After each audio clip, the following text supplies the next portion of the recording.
Hey,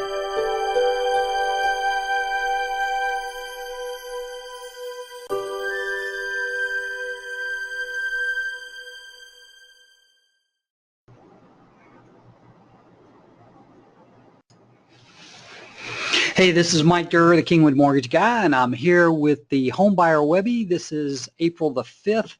It's just a little bit before 7 o'clock, so we're going to just kind of go over some fun stuff. But this particular session, I think, is one that I've had a few people ask me about, and I'm not sure that everybody pays attention to this, but it's 6 tips to help you buy a home that makes you money. And here's why I think this is important. There are a lot of people out there that are buying a home for the first time, and they clearly don't know some of the subtleties of buying a home that's going to make you money. And from an investor standpoint, this is where we're going to come from an investor standpoint, where there are opportunities out there, just like if you were going to be buying a home to flip or to buy and occupy for 2 years and sell, and that you would make money. And I can tell you there's nothing wrong with keeping the mindset of an investor when you're getting ready to buy a house. Now, there are some extremes, and you're going to see some of the slides that I have tonight that are a little over the top, but some of this comes from, well, a big portion of it comes from Dave Ramsey. And Dave Ramsey's well, I don't know, he probably is still investing in homes today. A great place to invest. Now, he invests in a lot of things, but homes is one of them. And the other thing is that there are just some common sense things that, if you think about them, make a lot of sense. And the one thing that I will tell you is that in some circumstances, you get caught up in not doing anything to a home. You want to move in a home and not have to do anything. And if that's you, well, this is probably not going to be exactly right on target. But if you are looking to get in a home and you're willing to put a little elbow grease to it, the opportunities for you are going to be pretty darn good if you pick or you take advantage of the 6 tips that we're going to give you tonight. So hopefully that kind of sets you up for what we're going to talk about today. But what I wanted to start with, and I'm going to skip over here to this slide. There we go. Okay, now you can see that. Well, I don't know if any of you guys saw the 1980s classic, The Money Pit. The Money Pit starred Tom Hanks, a young Tom Hanks, I might add, and Shelly Long. And here's kind of like the plot. Tom Hanks and Shelly Long are a boyfriend and girlfriend. She has an ex-husband. They're subletting an apartment from him, and he tells them that they've got to get out. Through an unscrupulous realtor friend, Walter learns about $1 million distressed sell on a mansion that he can buy for a mere $200,000. Now, he and Anna meet the owner, who claims she must sell it quickly because her husband, Carlos, has been arrested by the Israelis, having been accused of being Adolf Hitler's pool man. Her sob story and insistence at keeping the place in candlelight in order to save money from the lawyers distracts Walter and enchants Anna, who finds it romantic. They decide to buy it. From the moment Walter and Anna take possession of the house, it quickly begins to fall apart. Amongst other problems, the entire front door frame rips out of the wall. The main staircase collapses, the plumbing is full of gunk, the electrical system catches fire, the bathtub crashes through the floor, the chimney collapses, and a raccoon is living in the dumbwaiter. The repair work continues for a grueling 4 months, and Walter and Anna realize that they need more money to complete the renovations. So this is one of those plots that can happen, and I find a lot of times when people are looking at buying foreclosures or getting a deal on houses. Well, let me tell you, there are situations like that I love the part where it says Anna, who finds it romantic, and Walter's distracted with the story. And you know, it's not to say that there aren't stories about houses, and there are good deals out there, but you got to be careful, because what a con guy will try to do is will try to distract you with something that really doesn't matter. and he's trying to get in your pocket. So anyway, this is just one of those things which you want to keep in mind. I think that's a good story. Okay, it is 7 o'clock, so we're going to get started. I am Mike Durr, the Kingwood Mortgage Guy, and we're going to get started right now. If you needed to reach me, my number is 281-348-9899. I'd love to talk to you. And how to buy a home that makes you money. And I just talked about the money pit. There's a couple good pictures. Shelly Long, if you didn't know who that was, that is her right there. For those foreclosure seekers, this is a must-see. Now, the only reason I say that is because it seems like such a wonderful idea to go look for foreclosures. But I got to tell you, unless you're seasoned at looking for houses, looking at houses, have plenty of money, cash to buy a foreclosure, it's going to be hard. I mean, I can tell you that it's a lot of times it's more trouble than it's worth. And I can tell you that from both ends. I'm trying to finance some and also trying to buy some. All right, so the number one tip, and you've heard this before, it's a classic: location, location, location. And when you're looking at buying a house that's going to make you money, particularly if you look back over the last couple of years, when we say location, we're talking about the neighborhood. We're talking about the school district. We're talking about close to shopping, close to your work, close to freeways. Those are all things people like. And when I want to point out the close to work things. Now, in the jobs that I've had in Houston, it seemed like the first 15 years that I lived here, I had to drive over an hour to get to my place of employment. And just the cost of the gasoline and the wear and tear on the car and the extra hour each way that I spent, you know, I was willing to do what it took, but it wore me down. And I can just tell you that I'm living a little bit of nirvana right now when my house and my office are no more than 5 minutes away. It's a very positive thing. It would be very difficult to get me to go do anything else. So that is one of those things that's really important. Why are school districts important? Well, school districts are important because people want to bring their kids up and have them go to good schools. They want to be safe schools. They want to be well educated in the public school districts. And there are some public school districts that are superior to others.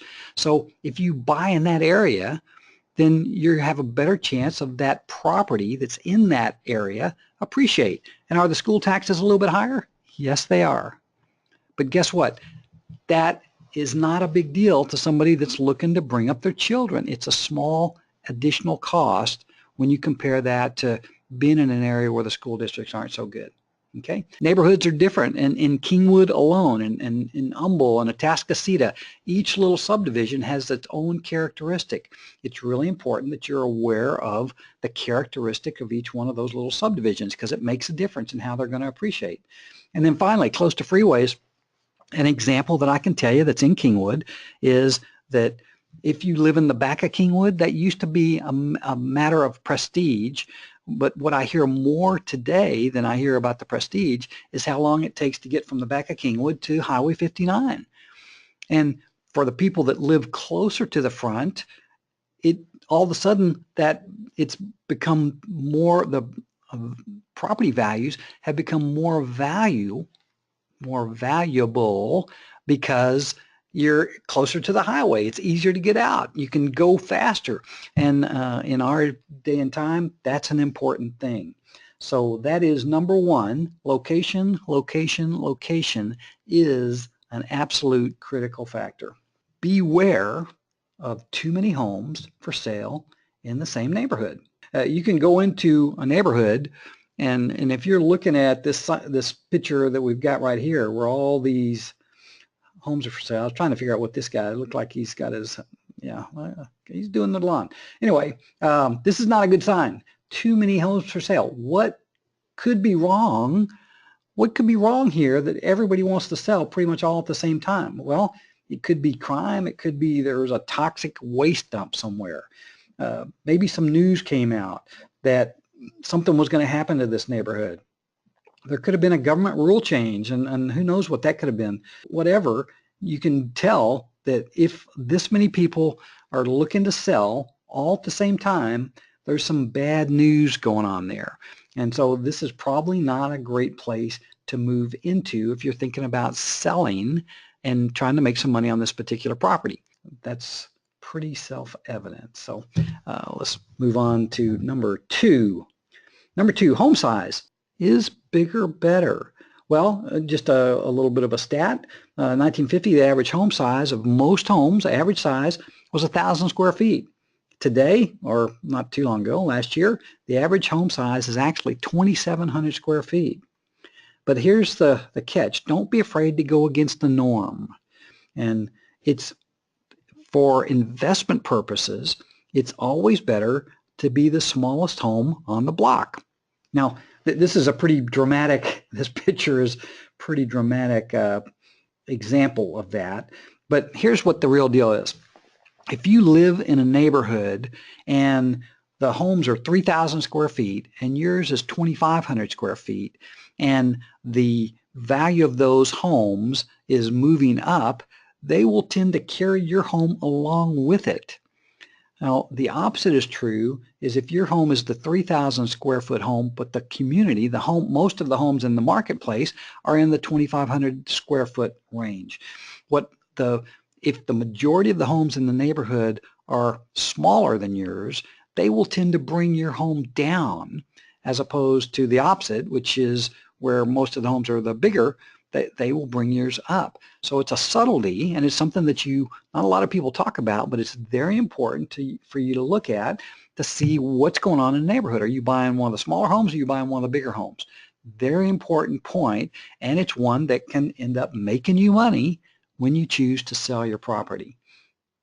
Okay, exterior. Now this is where I get into the investment stuff, and I had some fun with this, but everybody knows, well, I say this, the exterior, when I'm talking about the exterior, I'm talking about the elevation. Some people call that the elevation. Builders will call it the elevation. What does it look like from the outside?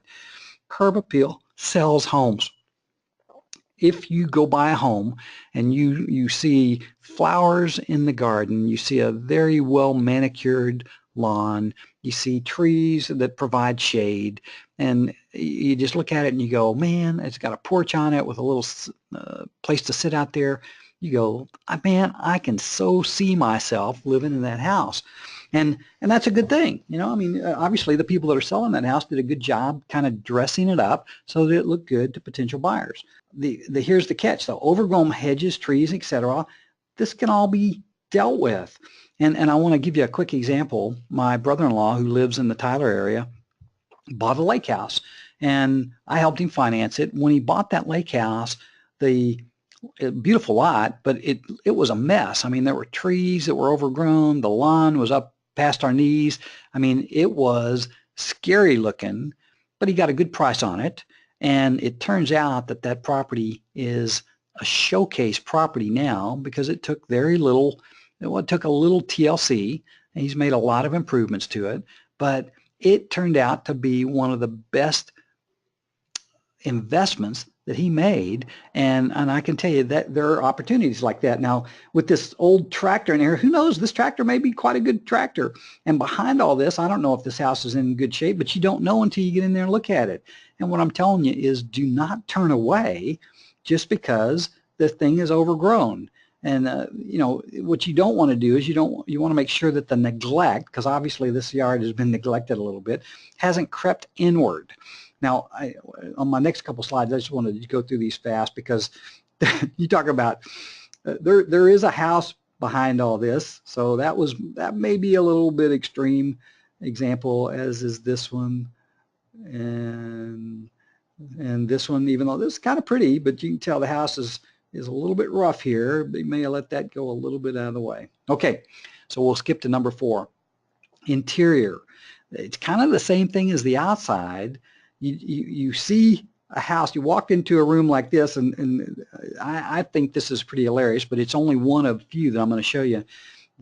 Don't jump too fast at saying, oh my gosh, this place is horrible. Positive things can be done with this. So it may be that weird paint or pet stained carpets, there's no upgrade to the kitchen or the bathroom, might not be a bad thing, because you can fix gaudy interior or decor. You can take this carpet up, you can take all these recliners and fluffed up couches and take them out of there and just make this room whatever you want to. Now, what you can't do is you can't fix how the home functions, and that's something you have to pay attention to, but I'm going to encourage you to, sometimes you have to look past the initial impression. And of course, if you're going to sell the house, you never want to have a home that has this kind of impression. But if you're buying a home, sometimes you might just get a bargain because you saw past some of the problems. And what I want to do now is I want to show you some. I didn't spend a lot of time looking at these pictures, but I think you'll find them funny. So how about that as an office? I mean, is that something else? Now, if you stepped into this room and were considering buying this house, what would you think? Maybe the guy is going on safari, or maybe he went and he brought back all this cool stuff. I don't know, but that would give me a little, well, there's a dramatic event when you see that property. How about this one? Is this guy in the circus or what? Yeah, it could be. I love the luxurious chairs there. How about this one? It's like, I think there was a movie that had a home that had this thing. I mean, you could almost stand in there in a plaid suit and nobody'd ever be able to find you. Here's one. This one's, I'm not sure what the guy was trying to do here, but it looks a little bit African, Egyptian, or something. But again, if you walked in a room like that, would you want to buy that house? It might put you off. Okay, so let's get down and talk serious now. Condition of the home.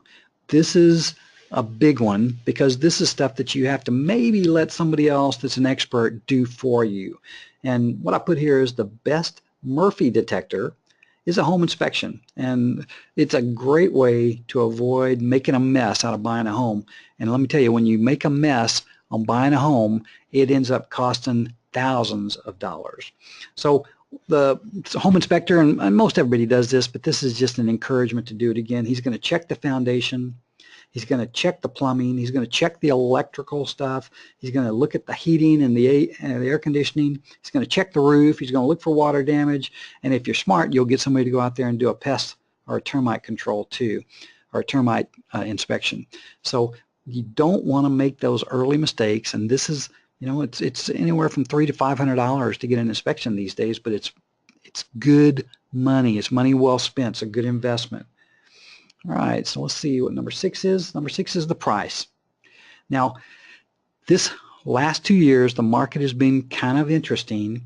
It's in the 250 and lower range. The homes are going really fast. If it's 125 to 200, I mean, you'll likely to have multiple offers on that, and there's not a lot that you can do in regards to making an aggressive offer when you're kind of in bidding line. But the key thing that Dave Ramsey says is you don't want to stretch. You want to put down as much as you possibly can, as much as you're comfortable putting down. You always want to get an experienced realtor who knows how to do the comps in the area. And you always want to look for an expert negotiator. Keep in mind the realtor doesn't cost you money. They're paid for by the seller. But if you get somebody that knows how to negotiate, and they can save you money and they don't cost you a dime. It's a very positive thing. And the big thing that you don't want to do is you don't want to overpay, even if it's in a competitive bidding situation. And a lot of people fall in love with houses.